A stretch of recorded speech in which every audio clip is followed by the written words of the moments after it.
Honorable ministers and ambassadors, dear visitors and colleagues, ladies and gentlemen. Good morning, everybody. My name is Kulild and I'm the Director General of Norad. On behalf of Norad and the Norwegian International Climate and Forest Initiative, I'm very proud to welcome you to Oslo, to the second Oslo REDD Exchange. It is indeed a pleasure to address this unique group of experts on every aspect of REDD. We have in this room almost 500 women and men from around 60 countries from all around the world, and we have representatives from civil society, governments, research institutions, multilateral institutions, and the private sector. In short, the global REDD+ community. This conference is a result of a close collaboration between Norad and the Climate and Forest Initiative in the Ministry of Environment, Climate and Environment, as well as collaboration with many of our partners from all around the world.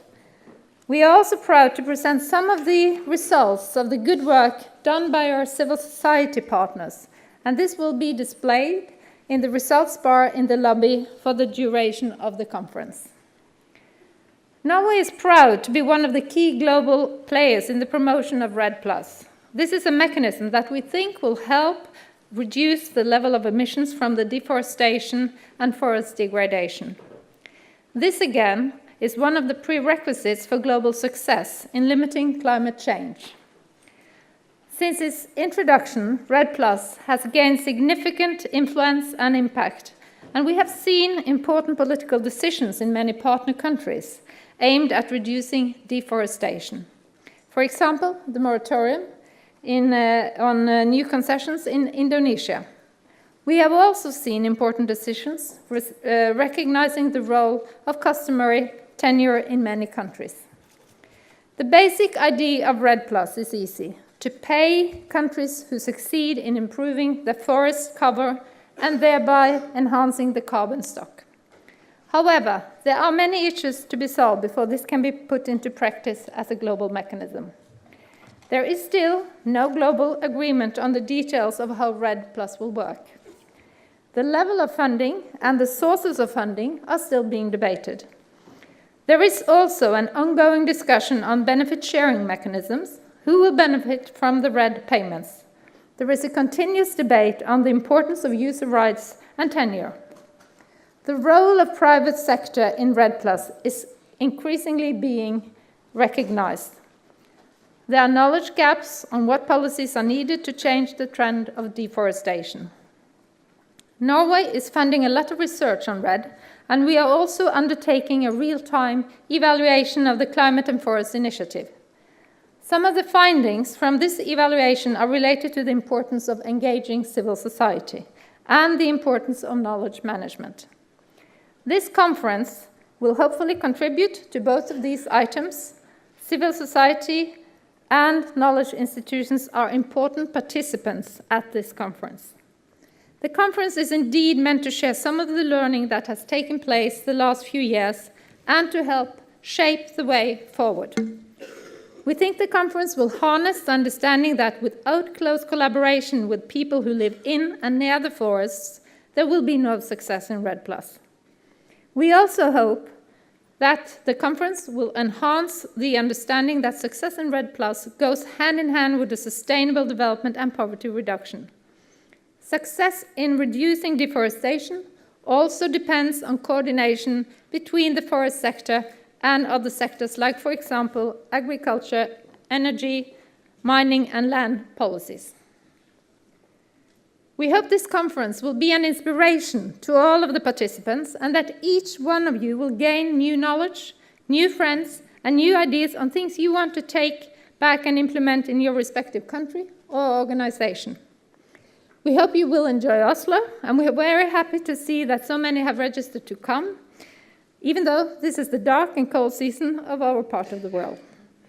With these few words, I want to wish you good luck the next couple of days, and I look forward to interacting with many of you during the course of the event. We are very grateful to Frances Seymour, who has chaired the program committee for this conference in her eminent manner, She has for a long time been a leading figure in the global REDD Plus discussion, not least during her long period as a director for the Center of International Forest Research and now as a senior fellow in the Center for Global Development. Please, Frances, the floor is yours. Thank you. Thank you, Bill. That was perfect. Well, good morning, everyone, and thanks to Kulild for such a generous introduction. And let me add my warm welcome to all of you and to thank you for being here for the 2013 Oslo REDD Exchange. Ever since the announcement of the Rainforest Billions commitment in Bali 6 years ago, I think we have all recognized and genuinely appreciated the critical role that the government of Norway has played in mobilizing forests to meet both climate protection objectives and development objectives. Over the next 2 days, we're going to be learning about the many ways that Norway's initiative has in fact changed the world. We'll learn how Norway's bilateral partnerships with Indonesia, Guyana, and Brazil have facilitated their actions to slow deforestation in those countries. We'll also learn how the various multilateral initiatives to which Oslo has contributed have supported REDD readiness and global cooperation on developing REDD around the world.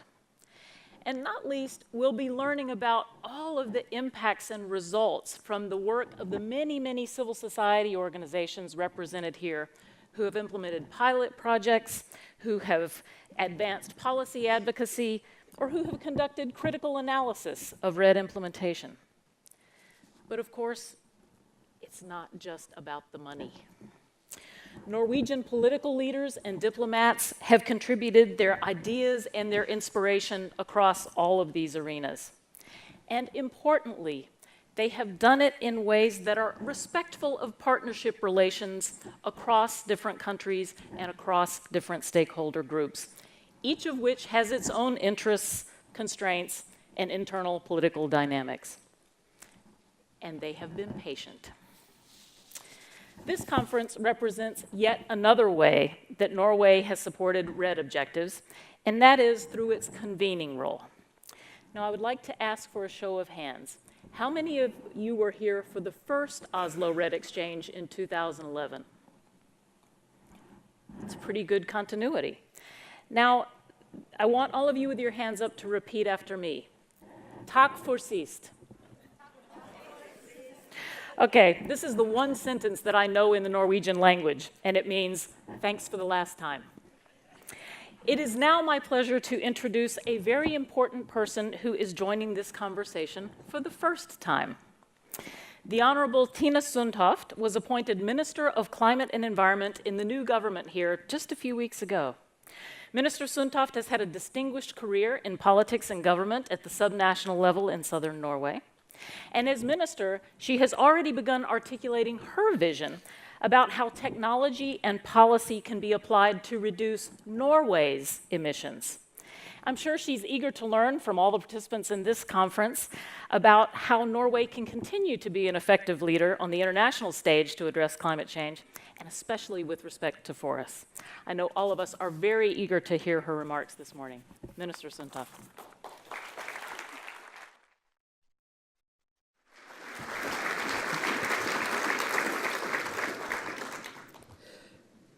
Ladies and gentlemen, Your Excellencies, friends and idealists, welcome to you all on behalf of the Norwegian government's International Climate and Forest Initiative. I took office as the Minister of Climate and the Environment in Norway just 2 weeks ago. I am delighted to meet so many dedicated, change-making people here today. We will discuss one of the most crucial questions of all. How do we protect the tropical forest of the world and ensure that they continue all their essential functions in the future? Let me share a few observations with you. Climate change is a global problem. It must be solved globally. And there, can be no victory without urgently slowing, eventually halting, and ultimately reversing tropical deforestation. Reduced deforestation is one of the few absolutely necessary options to reduce emissions fast enough to limit global warming to 2 degrees. Thus, drastically cutting tropical deforestation is a must, not in the distant future, but in the next few years. You all know the facts about the significance of forests within this picture. Efforts to reduce emissions from deforestation and forest degradation could generate up to 1/3 of the reductions we need to be on track on the 2-degree target. Forests protect against effects of climate change like floods, droughts, and landslides. Hence, the conservation and sustainable management of forests is a key element in adapting to climate change. Only 7% of the Earth's surface is covered by tropical forests, but it is a vital 7%, for it contains around half of the animal and plant species in the world. 350 million of the world's poorest people depend for their survival on forests. Another billion people depend on the ecosystem services that forests provide. Unfortunately, tropical forests are currently worth more in financial terms dead than alive.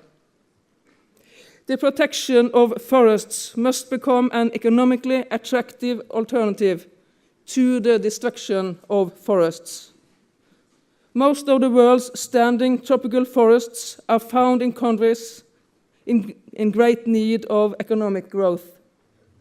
An easy way to private profit or government revenue is through deforestation.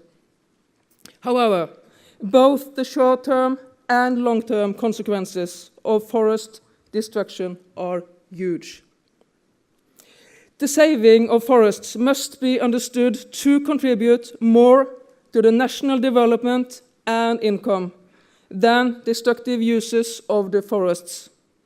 Otherwise, destruction will continue. I can promise you that Norway is committed to be part of the solution, both through domestic actions and support to mitigation measures abroad. A cornerstone of the new government's political platform is that we will further strengthen Norway's climate change mitigation efforts. I am proud to say that my party was among the key proposers of this initiative when the Parliament discussed the Norwegian Climate White Paper. We have followed the development of the initiative with great interest over the last few years. I am excited to have taken over the responsibility for this ambitious undertaking. I am very happy to announce that the government is firmly committed to continue and further improve Norway's engagement on this issue. One important change has already been made. The responsibility for the climate and forest initiatives has been clearly placed in one ministry, the Ministry of the Environment. Of course, the initiative will continue to be an important element of Norway's development assistance. We will maintain a constant focus on supporting sustainable social development. And we will fight poverty through our work to improve the management and conservation of forests. The rights and participation of indigenous peoples and other forest dwellers will be of particular concern to us. But it is above all you in this room and your colleagues back home who are doing the real job. You are working day and night to confront the the forces of destruction. You are developing alternative approaches to doing business and protecting the rights of your communities. I want you all to know that we are deeply impressed and grateful for all you are doing for our common goal. Norway has some very valued partner countries. Norway has bilateral partnerships with a number of countries in addition to global initiatives. Some of these are here today, and we look forward to hearing national insights from Indonesia, Brazil, Ethiopia, and Peru. But during the conference, civil society is at the center of attention. Norway will be maintaining its support to the civil society. We are currently supporting 42 different organizations. 15 of these will present their work at the result bar, both today and tomorrow. We know that the civil society complements in crucial ways the work done by governments. We are then a diverse group of people here at Oslo REDD Exchange. This reflects the nature of fighting deforestation. It demands an effort from all of us. And we need to work together. Therefore, I'm very happy to have 450 people from 60 different countries representing all these groups. We can learn and gather inspiration from each other. In 2 weeks, I will be traveling to the climate conference in Warsaw. I will take the insights from Oslo REDD Exchange with me and work to ensure a strong international agreement that includes forests. I hope you too will make use of this opportunity to learn from keynote speakers and fellow participants. Please use this opportunity to join in the discussions, to take home and use the wisdom gathered in your daily challenge of making REDD Plus work. Safe and thriving tropical rainforests are our future, our common future. Thank you.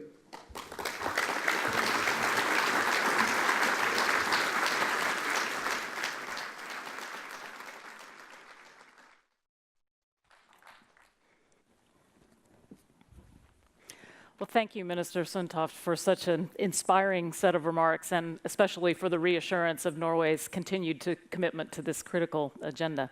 We look forward to seeing you again this evening at the conference dinner at Ekeberg and listening to any further remarks that you're willing to make at that venue. Now, several of you know that my father was a Baptist minister in North Carolina. And it helps to explain my tendency to lapse into preaching mode when given a pulpit like this one.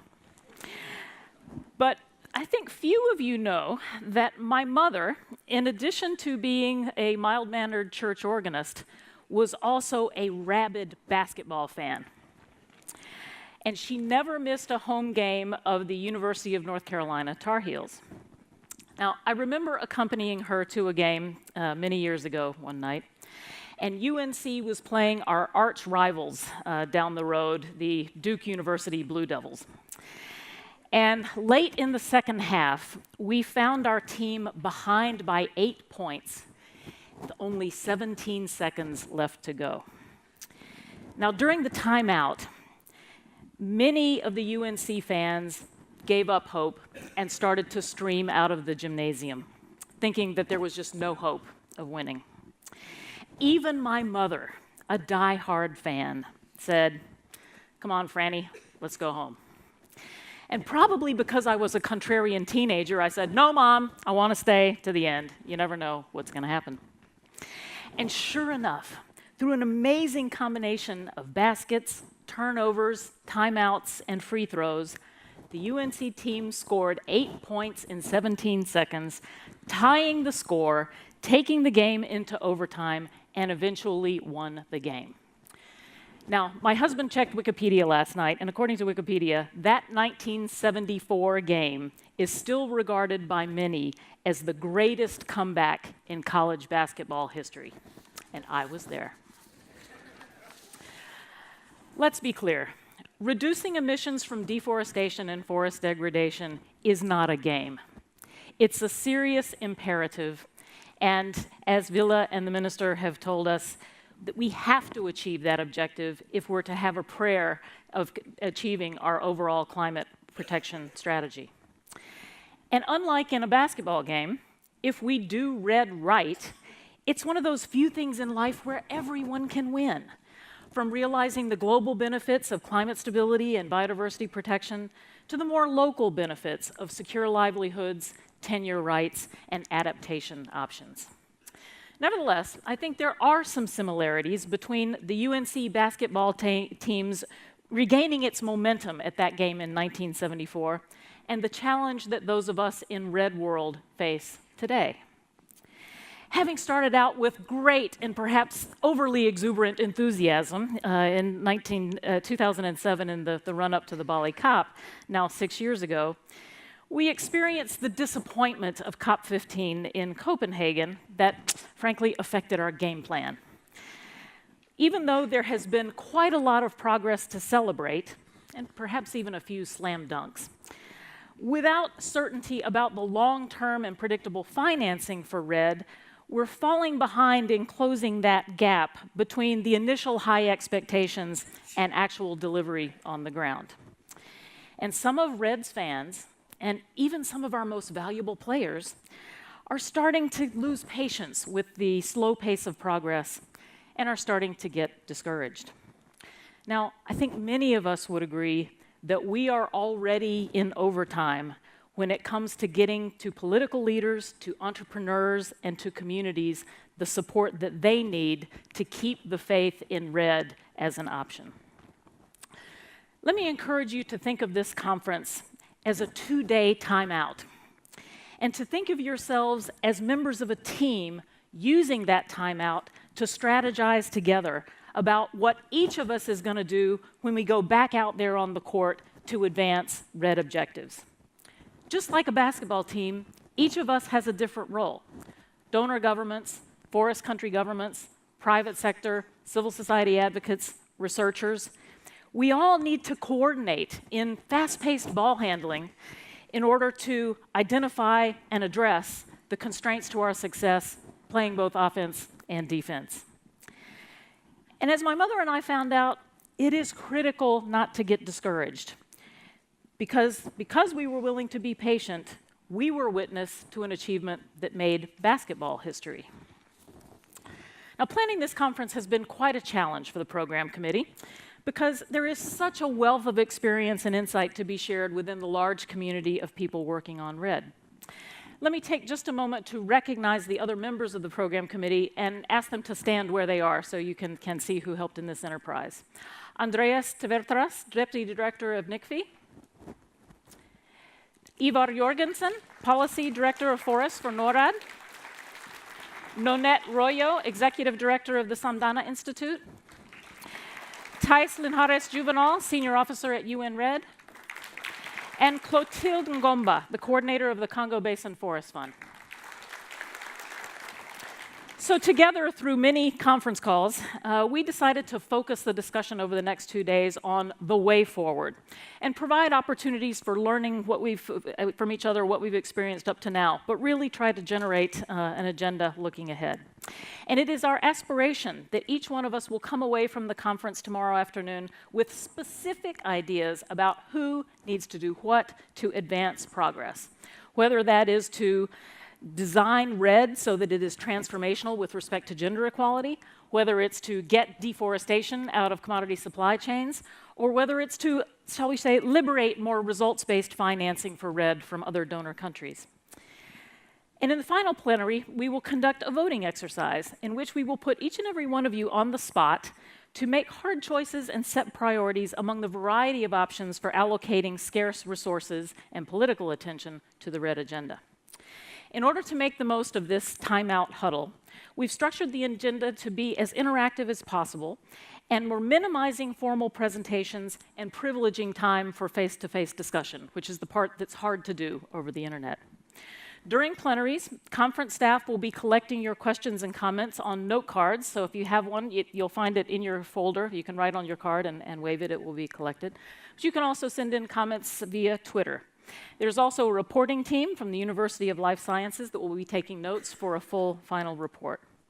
And at a meeting last night between the moderators and panelists of the various sessions, we all agreed that we would save time in every session for open discussion with all of you. And feel free to check the website because there are a lot of information posted there as well. The entire conference is being live streamed on the internet and will be available for viewing both during and after the conference. During the breaks between sessions, all day today and tomorrow, we will have the opportunity to feast at the so-called results bar, which is set up for your pleasure right outside of this room, where 15 Norad grantees have been specially selected to showcase the results of their work over the last several years.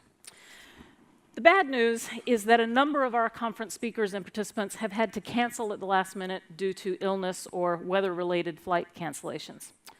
We'll miss them, but the good news is that we have such depth on the bench of this team in the form of so many other conference participants with relevant expertise, we will have no problem in filling the gaps in our agenda. My vision is that when we reconvene for the next Oslo REDD Exchange in a few years' time, we'll look back on this conference as the moment that the REDD community got our game back. And through discussion over the next 2 days, we'll identify the most promising way forwards and know what we each have to do when we leave this place. The conference will reignite our enthusiasm and support an optimism that we can make it happen. And not too far in the future, our patience will be rewarded. We'll be not just witnesses, but contributors to a historic reversal in forest loss that will protect the climate, promote development, and realize all the many other benefits that forests provide. Thank you.